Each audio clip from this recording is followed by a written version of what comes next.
iyaba nari mfite ibyo nkurusha ngo mbiguhe, kubera urukundo nkunda Yesu, kw'iby'igiciro byose ifeza n'izahabu, kw'ibyo byose biri mu biganza byawe. Iyo nza kubigira nari kubiguhesha iki, kw'ibiganza byanjye byuzuyemo amafuti. No mu minsi yashize nakoze icyaha gikomeye, ndakwicisha mbese urumva nkwiriye.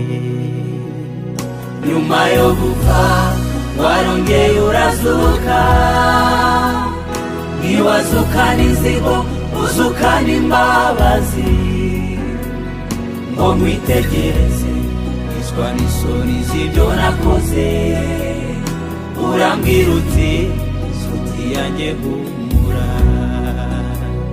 Ngo mwitegereze iswa n'isoni z'ibyo nakoze, urambwira uti nshuti yanjye humura.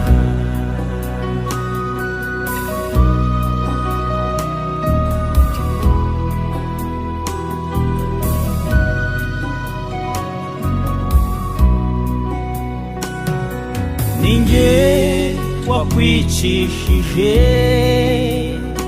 nakoze ibibi aba ari wowe upfa.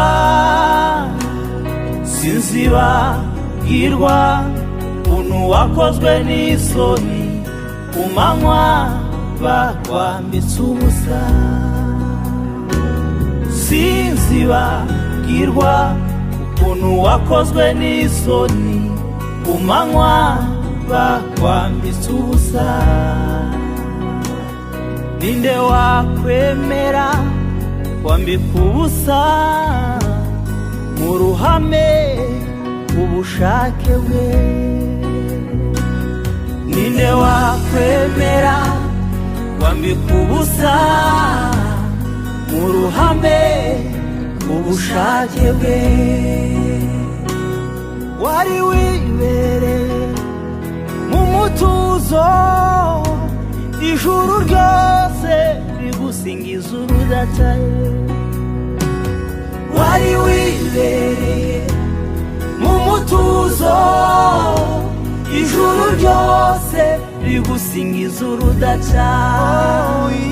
Iyaba nari mfite ibyo nkurusha ngo mbiguhe, kubera urukundo nkunda Yesu, kw'iby'igiciro byose ifeza n'izahabu, kw'ibyo byose biri mu biganza byawe. Iyo nza kubigira nari kubiguhesha iki, kw'ibiganza byanjye byuzuyemo amafuti. No mu minsi yashize nakoze icyaha gikomeye, ndakwicisha mbese urumva nkwiriye. Nyuma yo gupfa warongeye urazuka, ntiwazukana inzigo uzukana imbabazi. Ngo mwitegereze iswa n'isoni z'ibyo nakoze, urambwira uti nshuti yanjye humura. Ngo mwitegereze iswa n'isoni z'ibyo nakoze, urambwira uti nshuti yanjye humura.